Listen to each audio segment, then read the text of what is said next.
大家好，我是戴主义。今天这集要跟大家来聊一个比较敏感的话题，就是最近越来越多人在我的影片底下留言说，同样一台车子在中国卖12万人民币，来到马来西亚卖12万马币，而不是75000块马币为什么中国车价可以卖到这么便宜，来到马来西亚要卖这么多？马来西亚人是傻的吗？要去买这样子的车，他们赚这么多，他们暴利。欢迎今天的赞助商 Surfshark。透过 surfshark.com/mycarplus 可以获得额外4个月的免费使用期。使用 VPN 可以提升网络隐私和安全，跨多台装置保护资料免于外泄和骇客攻击。那使用 VPN 还可以避开网上的价格歧视，比如浏览某个网站越频密，越容易在那边花费，就可能不再收到折扣。连接至 VPN 让你重新拿回折扣。那不同 IP 地址的机票价格也会不同。从订机票、订酒店到租车网站 ，Surfshark 都可以助你一臂之力。那 Surfshark VPN 可以让你足不出户就能够在串流平台上跨国观看不同地区的内容，突破围墙，绕过政府的审查制度。那 Surfshark 拥有超过3000多个伺服器，遍布在全球100个国家和地区。透过 surfshark.com/mycarplus 可以获得额外4个月的免费使用期和双11的限时优惠。所以有没有这样子的问题，我们就来探讨一下这个话题啦。那首先我其实坦白讲，我个人是觉得回答这个问题是有一点浪费时间啦，因为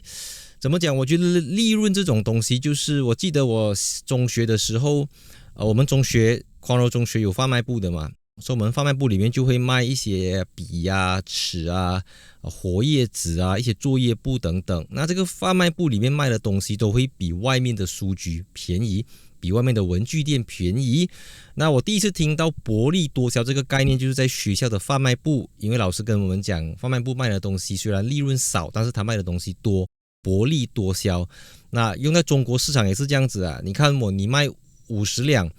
他卖500两，你卖500两，他卖50万两，那你卖500两跟你卖50万两的利润一样吗？不一样，对不对？所以你那边可以卖少一点，赚少一点，但是你赚多一点点，那边你赚的量多一点点。所以你看，一个广东省人口就1个亿，马来西亚人口才多少万？才3000多万，一年卖70万辆车，还要被2个国产品牌吃掉60%，加上2个日本品牌，一共80% 不见掉了。然后你的市场这么小，然后你居然去要求跟中国一样的价格，是不是有一点好笑？那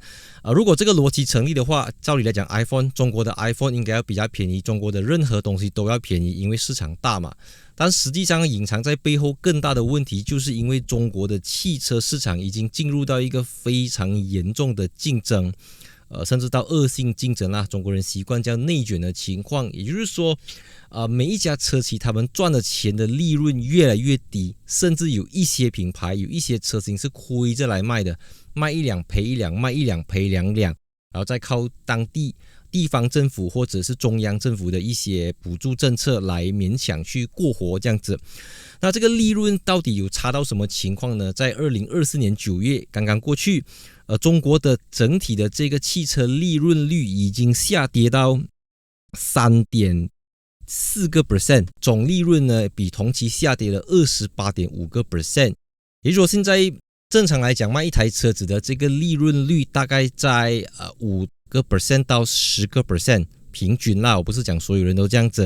然后在一些比较极端的例子，像 Ferrari 是公认的利润最高的车厂。Ferrari 每卖一台车子，平均都能够有27.37% 的这个利润，非常非常的高。然后在中国国内呢，利润比较高、利润率比较高的车企有像 BYD、GWM 跟 SAIC 上汽其他的都是赚的钱越来越薄。这个问题就来了。中国市场现在的这一种恶性竞争啦，一直削价，它其实不是一个长远之道，它也很难 sustain 下去。因为如果企业的利润一直都处于这么低的话，你会伤害到经销商，你会伤害到销售人员，你甚至也会伤害到你的这个售后服务，因为毕竟车厂它给你这些 warranty package、maintenance 等等，它都是有一个成本在那边的。然后长远来看的话，企业不够利润就没有资金去投入在它的 research and development，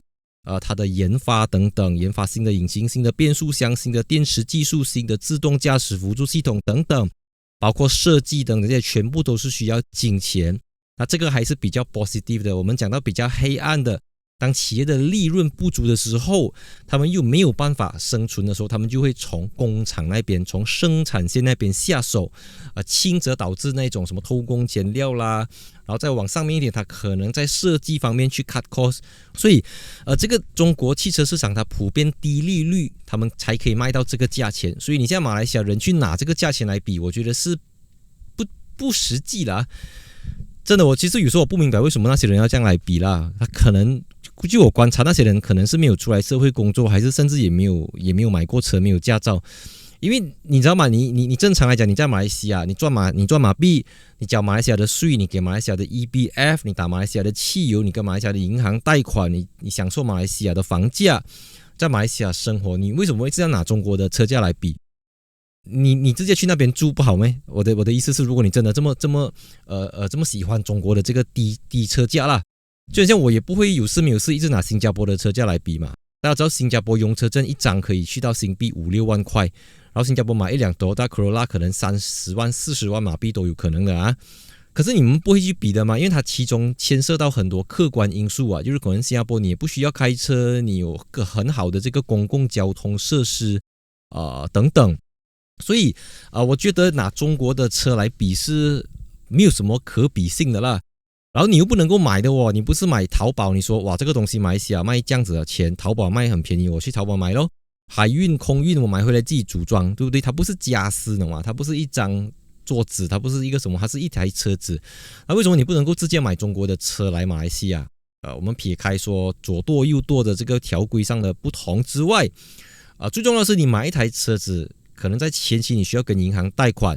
然后在中期可能你有很多的疑问，你需要一个 dealer， 需要一个经销商来帮你处理这些问题，然后到最后售后服务你要有人帮你服务那辆车子，帮你维修那辆车子，然后你光有维修中心 3S、4S 是不够的，因为你还要有一套很完整的这个供应链，有人帮你修，可是没有 spare parts 没有用的，我没事嘛，你还是要有人帮你去处理整个供应链、生产商、零部件这些问题，所以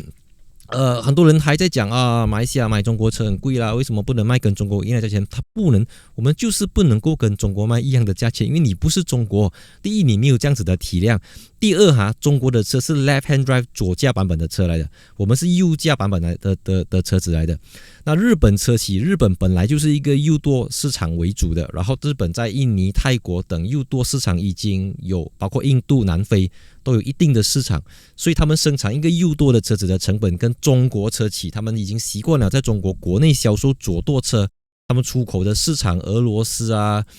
有一些南美洲国家啦、中东都是左驾版本的，所以很多车子来到马来西亚，可能是他们第一次生产右舵的车。那这个方向盘在车子的左边跟右边，你可能以为就是搬过来一个位置而已。那实际上对工厂生产来讲，它是2个不同的成本来的，因为从开发到生产，短则8个月，长则12个月。而且车子来到马来西亚，你才卖多少辆？就像我前面讲到的薄利多销的概念。所以你说中国车企割你韭菜啦，这个那个，我觉得是有一点 the bad 的啦，我是这样觉得啦，因为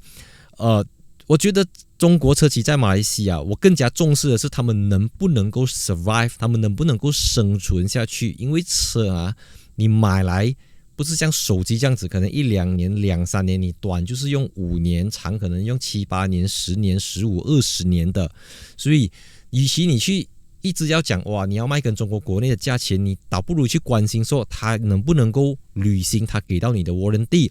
我们很多人会开玩笑讲，有些中国车企讲我给你20年的保价，20年的保固，20年过后你还会在吗？企业是要赚钱的，你要给他们赚。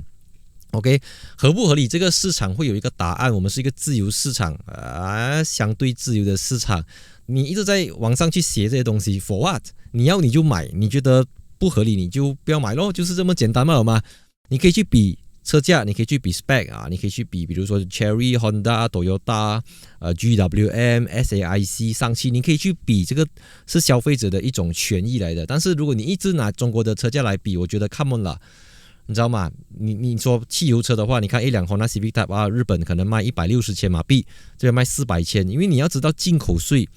你说电动车就好，电动车即便电动车是免税啊，在马来西亚啦，目前你只要给一个 10% 的 sales tax， 但免税不是免费哈。我要讲的是，因为大部分的中国车企它来到马来西亚，他们需要一个东西叫 AP 汽车的进口准证。那你除了进口准证之外，你还要有经销商 ，OK？ 你要开50间经销商、100间经销商，你要有人跟你维修，你要有人跟你做 logistic。这些全部都是中间人，这些全部都是费用。他没有这样子的利润，他哪里去建设这些东西，给你这样子的服务？因为这支 video 很有可能被搬运到 Facebook 跟 YouTube 和 Instagram 以外的平台，所以我需要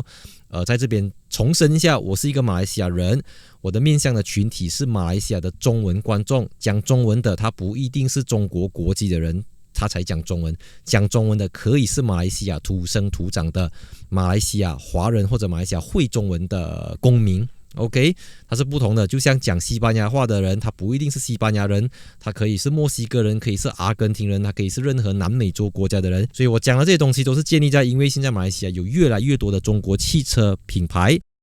有的在马来西亚本地组装设厂，有的是直接从中国把车子运到来这边，以整装进口的方式销售。其中有像 Chery、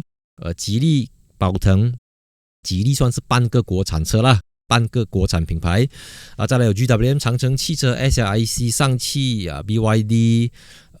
还有极客这吉利的其他的品牌的这些中国车子，都陆陆续续的在马来西亚，以马来西亚作为东门的基地也好，各种形式也好。所以我觉得中国有的车企有没有把马来西亚的市场有没有把马来西亚消费者当成是韭菜？我必须很诚实的讲，我觉得你太高估你自己了啦。你把马来西亚看到太大，你把马来西亚看到太伟大，你把马来西亚看到太怎样了？马来西亚真的是一个很小的市场而已。虽然我们是全世界我看排名前20的汽车市场，但总的来讲，我们虽然一年能够卖70万辆车，可是这70万辆里面有60% 以上都是 Proton 跟 Perodua，which is 我们的第一国产品牌跟第二国产品牌。如果你加入已经在马来西亚生根多年的 Honda 跟 Toyota， 这4个 brand Proton、Perodua、Honda、Toyota 加起来已经吃掉 80% 的市场，剩下 20% 有这么多德国品牌、法国品牌、韩国品牌、中国品牌要去瓜分这个份额，可想而知那个量是多么的小。你说泰国、印尼，泰国、印尼的人口多，市场大，可是你讲这种中高价位的车，我们说马币大概在15万左右的车子，确实马来西亚还是卖的比较多的。泰国、印尼，那一些商用车辆可能卖的比较多，可是马来西亚，我们讲印尼的商用包括阿凡扎啦 ，I consider as 商用啦。所以今天这集大概就是分享到这边，主要是给大家分享一下我自己对于这个中国车为什么在马来西亚不能够卖中国的价钱这件事情，还是要讲多一次，不然大家一直讲。我希望改天人家再讲，我就 po 这支 video 的 link 去回复他，讲好听叫回复啦，给他知道说事情没有你想象中的这么简单。你在马来西亚，你就拿马来西亚的其他车价来比就好了。你一直去看中国的，你也不能搬去那边住，你也不能够从中国买回来马来西亚开。可能可以啦，我不知道啦，因为你看我们很多人从日本进口二手车，从英国进口二手车，从澳洲进口二手车，如果你愿意加左价的也是可以的，谁讲不可以，对不对？我也在马来西亚加过左价的车子，好多次，好几次了，对不对？你要讲处理我不知道啦 ，OK 所以今天这集真的是给大家一个讨论空间给大家知道说，中国车企在马来西亚目前是什么情况？为什么中国国内的车价卖得这么便宜？但我个人觉得这不是一个健康的现象。然后出海是一条路，可以去舒缓，可以去转移，去缓和中国国内的这个汽车内卷压力。因为这个当然我们是海外中国的市场，照理来讲不在我们的讨论范围里面，这是他国内政。但在中国发生的事情，它也可能会影响到周边的国家，影响到海外市场，所以我们还是有必要观察一下，因为它未来也可能会发生在我们的市场。所以天下大事不是与你无关，天下大事也跟你息息相关 ，right？ 所以有什么东西我们再继续留言去讨论，或者是我可以深入再开第二个话题，再继续讨论下去。其实这集影片我拍了3次了，因为这个麦克风的问题啦，所以我已经我已经连续讲了1个小时啊，讲到我把都听了 ，OK， 所以 see you in my next video， 我是戴主义，再次重申，除了 Facebook 跟 YouTube 之外，你在任何这2个平台以外看到我的 video， 它都不是我本人经营的。你要看我本人的回复，请来 YouTube 或者是 Facebook。Anchor。欢迎今天的赞助商 Surfshark。透过 surfshark.com/mycarplus 可以获得额外4个月的免费使用期。使用 VPN 可以提升网络隐私和安全，跨多台装置保护资料免于外泄和骇客攻击。那使用 VPN 还可以避开网上的价格歧视，比如浏览某个网站越频密，越容易在那边花费，就可能不再收到折扣。连接至 VPN 让你重新拿回折扣。那不同 IP 地址的机票价格也会不同。从订机票、订酒店到租车网站 ，Surfshark 都可以助你一臂之力。那 Surfshark VPN 可以让你足不出户就能够在串流平台上跨国观看不同地区的内容，突破围墙，绕过政府的审查制度。那 Surfshark 拥有超过3000多个伺服器，遍布在全球100个国家和地区。透过 surfshark.com/mycarplus 可以获得额外4个月的免费使用期和双11的限时优惠。